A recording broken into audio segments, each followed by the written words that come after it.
High, chicken 65 তো তোমরা খেয়েছো। আজ তোমাদের বানিয়ে দেখাবো এগ 65। তো চলে যাও যাক।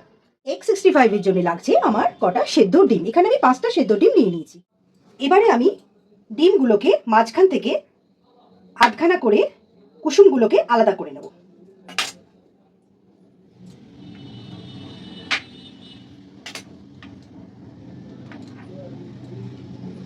এবারে আমি এগুলোকে চপ করে নেব। দেখো এরকম ছোট ছোট করে করতে হবে।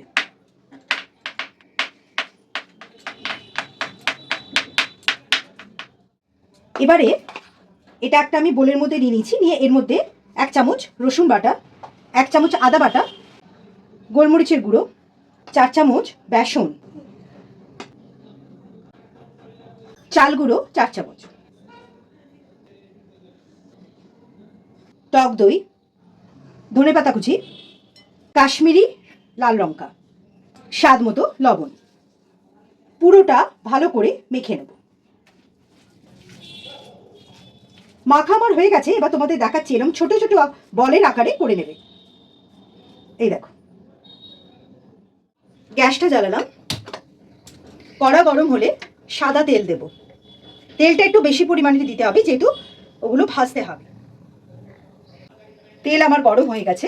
এবারে আঁচটা মিডিয়ামে করে এক একটা বলের আকারে করে আমি ছাড়বো।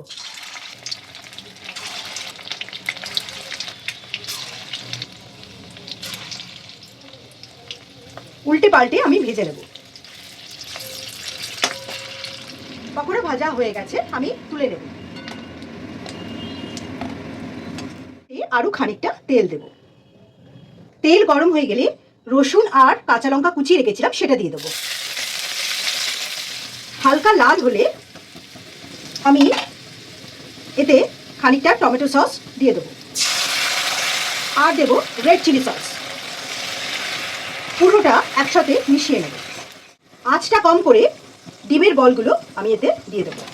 এবারে সসের সাথে টস করব। এটা তোমরা ফ্রাইং প্যানেও করতে পারো। ওপর থেকে ধনেপাতা কুচি ছড়িয়ে দেবো। সবটা ভালোভাবে মিশিয়ে দেবো। দেখো আমার এগ 65 রেডি হয়ে গেছে। টেক্সচারটা দেখো।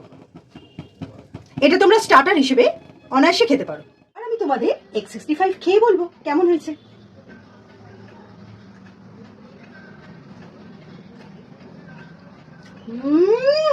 জাস্ট